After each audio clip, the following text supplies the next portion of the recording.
მოგესალმებით, ეს STV ბიზნესი არომლის ნახვა და მოსმენა შეგიძლიათ ყოველდღე ტელეკომპანია STV-სა და რადიო Star FM-ის ეთერში ეკონომიკისა და ბიზნესის ახალ ამბებს ბელა გელაშვილი გაგაცნოთ. ლარიზაციის ამოქმედებიდან 1 წლის შემდეგ დოლარიზაცია ისევ პრობლემად რჩება. ამის შესახებ საერთაშორისო სავალუტო ფონდის მიერ საქართველოს ეკონომიკის შესახებ გამოქვეყნებულ შეფასებაშია ნათქვამი. როგორც მიმოხილვაში აღნიშნული, საქართველოს ეროვნული ბანკის მონეტარული პოლიტიკა სრულად პასუხობს გამოწვევებს. საერთაშორისო სავალუტო ფონდი მიიჩნევს, რომ გატარებული მონეტარული პოლიტიკა არსებული მდგომარეობის შესაბამისია. მნიშვნელოვანია, რომ საქართველოს ეროვნულმა ბანკმა განაგრძოს ფასებზე მოქმედ ფაქტორებზე, როგორც ადგილობრივ ფინანსურ და მონეტარულ პირობებზე, ისე საერთაშორისო ბაზრებზე მიმდინარე მოვლენებზე დაკვირვება. მოსალოდნელია, რომ წლის განმავლობაში ინფლაცია შენარჩუნდება მიზნობრივ მაჩვენებელთან ახლოს. საერთაშორისო სავალუტო ფონდი აღნიშნავს, რომ მონეტარული პოლიტიკა არის სწორად ორიენტირებული ფასების სტაბილურობაზე. ორგანიზაცია თვლის, რომ ინფლაციის თარგეტირების რეჟიმში, მცურავი გაცვლითი კურსის პირობებში წარმატებით ემსახურება საქართველოს. მათივე რეკომენდაციით აუცილებელია მოხდილი გაცვლითი კურსის შენარჩუნება, საქართველოს ეროვნულმა ბანკმა უნდა განაგრძოს გაცვლითი კურსის მოხდილობის მხარდაჭერა. მათივე რეკომენდაციით მიზანშეწონილია, რომ სავალუტო ინვესტიციები კვლავ მიმართული იყოს საერთაშორისო რეზერვების შევსებისა და გაცვლითი კურსის გადაჭარბებული რყევების შემცირებისკენ. აუცილებელია ინფლაციის თარგეტირების რეჟიმის შემდგომი გაძლიერებაც. მიმოხილვაში ხაზგასმულია, რომ ინფლაციის თარგეტირების რეჟიმი წარმატებით ეხმარება საქართველოს ეროვნულ ბანკს ინფლაციური გარემოს მართვაში, განსაკუთრებით მაკროეკონომიკური პოლიტიკის ჩარჩოს გაუმჯობესების, აქტიური კომუნიკაციის და ეროვნული ბანკისადმი ნდობის ზრდის ფონზე. შეგახსენებთ, რომ საერთაშორისო სავალუტო ფონდის 2016 წლის დასკვნებისა და რეკომენდაციების შესაბამისად საქართველოს ეროვნულმა ბანკმა გაატარა სამუშაოები მონეტარული პოლიტიკის, საოპერაციო ჩარჩოს დახვეწისა და ლიკვიდობის მართვის გასაუმჯობესებლად. ამოქმედდა მონეტარული პოლიტიკის დამატებითი ინსტრუმენტები, გაძლიერდა კომუნიკაცია რეგიონებში ბიზნესის წარმომადგენლებთან პერიოდული შეხვედრებით. საქართველოს ეკონომიკის ერთ-ერთ მთავარ გამოწვევად კვლავ დოლარიზაციის მაღალი დონე რჩება. დოლარიზაცია ზრდის ქვეყნის მოწყვლადობას საგარეო რისკების მიმართ და აფერხებს მონეტარული პოლიტიკის ეფექტიანობას. დედოლარიზაციის მიმართულებით აქტიური მუშაობა მიმდინარეობდა, განსაკუთრებით 2017 წლის დასაწყისიდან აღნიშნული ღონისძიებები ხორციელდებოდა საერთაშორისო სავალუტო ფონდის 2016 წლის რეკომენდაციით. რაც შეეხება ფინანსური სტაბილურობის პოლიტიკას, საერთაშორისო სავალუტო ფონდი პოზიტიურად აფასებს ეროვნული ბანკის მიერ ფინანსური სტაბილურობის უზრუნველსაყოფად გატარებულ ღონისძიებებს. გაუმჯობესდა საზედამხედველო ჩარჩო, კერძოდ ბაზელ 3 სტანდარტის შესაბამისად შემოღებული იქნა კაპიტალის ადეკვატურობის და ლიკვიდობის მოთხოვნების ახალი ნორმები, რომელიც უფრო რისკებზე ორიენტირებულია და ხელს უწყობს ფინანსური სისტემის ეფექტიანობის ზრდას. საერთაშორისო სავალუტო ფონდი მიესალმება ეროვნული ბანკის ზედამხედველობის გაფართოებას არასაბანკო სექტორზე, რაც საშუალებას იძლევა ეროვნული ბანკის მომხმარებელთა უფლებების დაცვის რეგულაციები და საზედამხედველო მოთხოვნები გავრცელდეს საფინანსო სექტორის მომხმარებელთა უფრო ფართო არეალზე. ეს ხელს შეუწყობს ერთ მხრივ ფინანსური სტაბილურობის უზრუნველყოფას და მეორე მხრივ მომხმარებელთა დაცვას. საერთაშორისო სავალუტო ფონდის ანგარიში განსაკუთრებული ყურადღება ეთმობა ეროვნული ბანკის პასუხისმგებლიანი დაკრედიტების ჩარჩოს შემოღებას.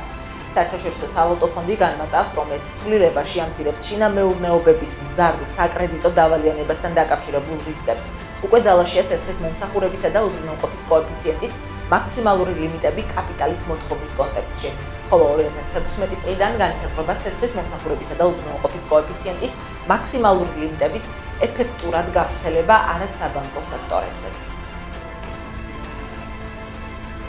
მირზა შაფის პროექტის მშენებლობის დაწყება დროებით გადაიდო. ამის შესახებ პროექტის ინვესტორი კომპანია Capital Partners of Georgia's დამფუძნებელმა გიორგი სვანიძემ განაცხადა. მისი ინფორმაციით, კომპანიამ თბილისის მერიისგან სამშენებლო ნებართვა უკვე მიიღო, თუმცა ახლა კომპანიაში შიდა ტექნიკური სამუშაოები მიმდინარეობს.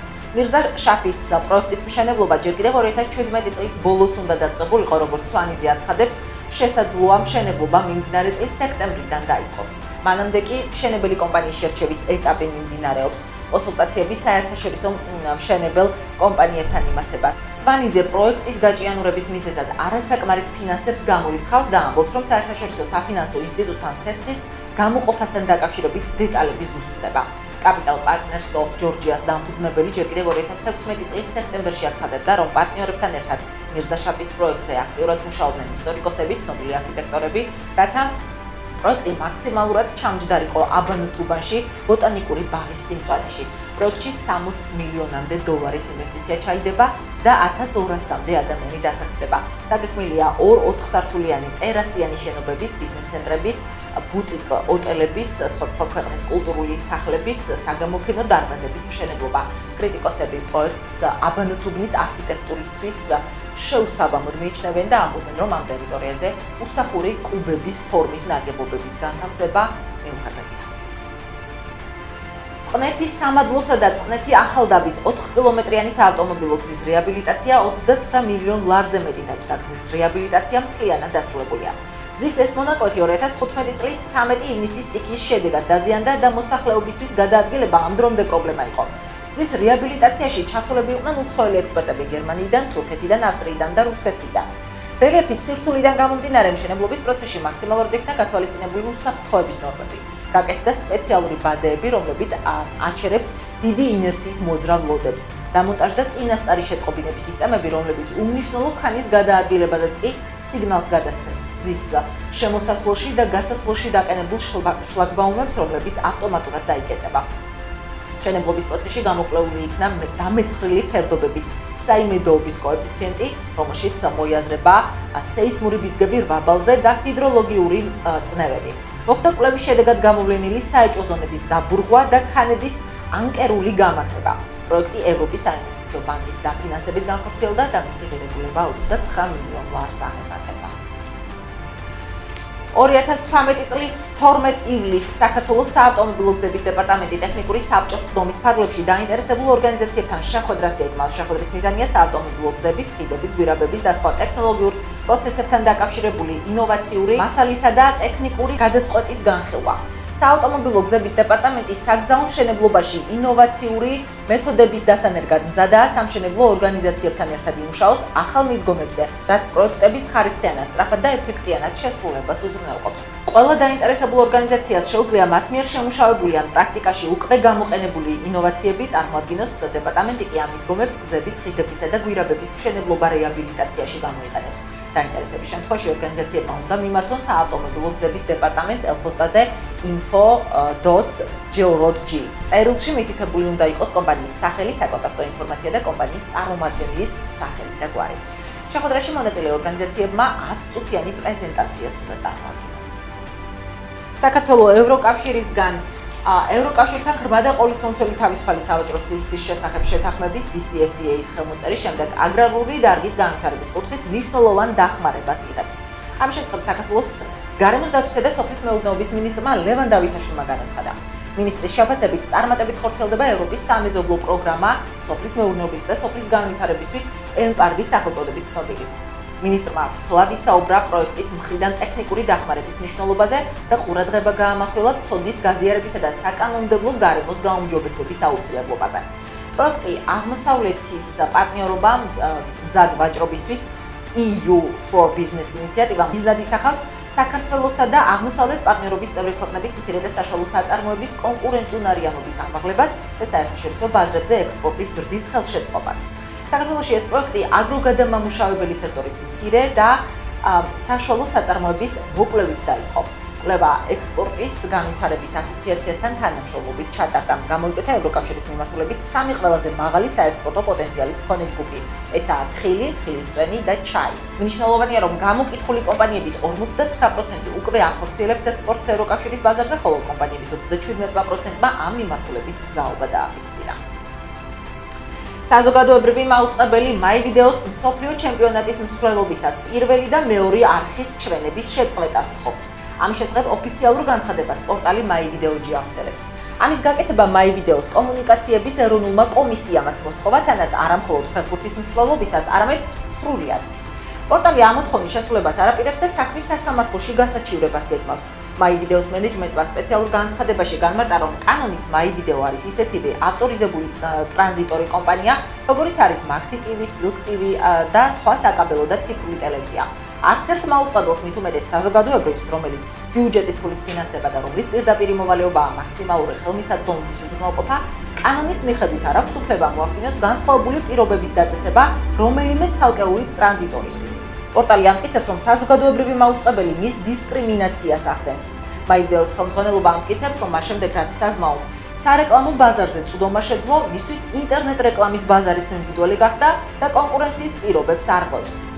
საზოგადოებრივ მაუწყებელში კი ამბობენ, რომ კომუნიკაციების მარეგულირებელი კომისიის გადაწყვეტილებით მაივიდეომ უნდა შეწყვიტოს საზოგადოებრივი მაუწყებლის არხების ტრანზიტი გაურკვეველი წყაროდან.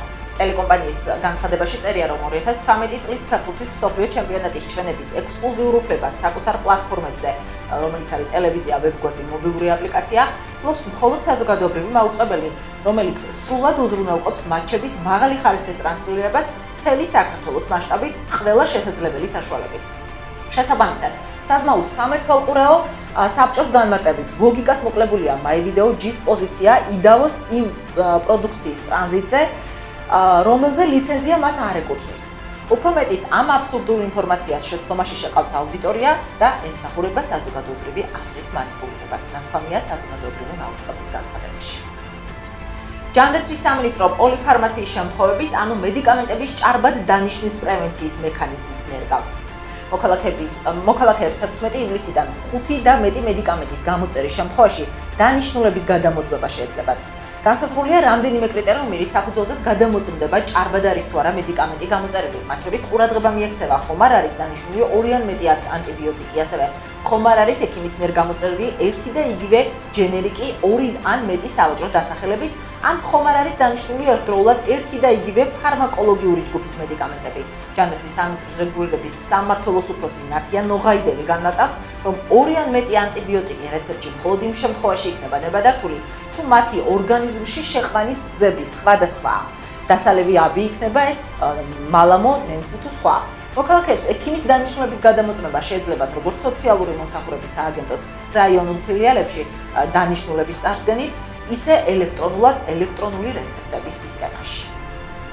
ხორცპროდუქტების მწარმოებელი კომპანია ნიკორა ბაზარზე უკვე 20 წელია ოპერირებს და მომხმარებელს 100-ზე მეტი დასახელების პროდუქტს თავაზობს. კომპანია ბაზრის 40 წელს ფლობს.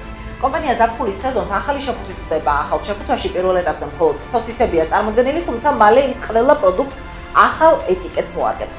სოსისების შეფუთვა ევროპაში აპრობირებული მეთოდია და პროდუქტს დაცულს და პრაქტიკულს ხდის მობილობისთვის. დაფასებული სოსისების შეძენისას მომხმარებელი ზოგავს დროს და ფასი კი უცვლელია.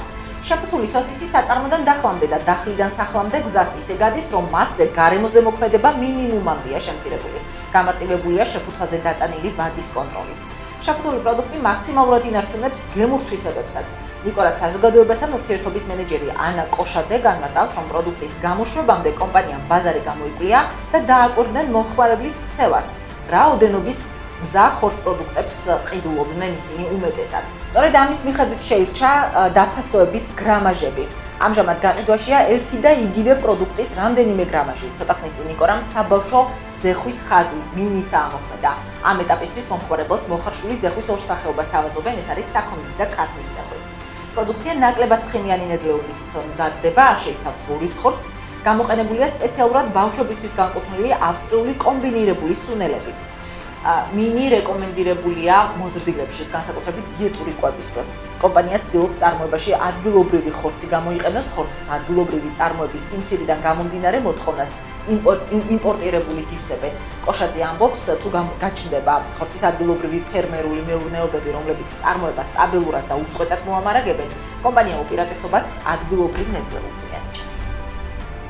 ბაკურიანის წყალი სათამაშო ბოთლებში უკვე სარეალიზაციო ქსელშია. პირველად საქართველოში წყალი ბაკურიანი სათამაშო ბოთლების წარმოებას იწვევს, რომლის ეტიკეტის შეფუთვაც Walt Disney-ის გმირებით იქნება გახმოვებული. კომპანია IDS Borjom საქართველოს კომპანია Walt Disney-სთან თანამშრომლობის ხელშეკრულება 2018 წელს გააფორმა, რომლის მიხედვით კომპანიას Disney-ის პორტფოლიოში არსებულ გმირებზე გამოყენების ლიცენზია მიენიჭა.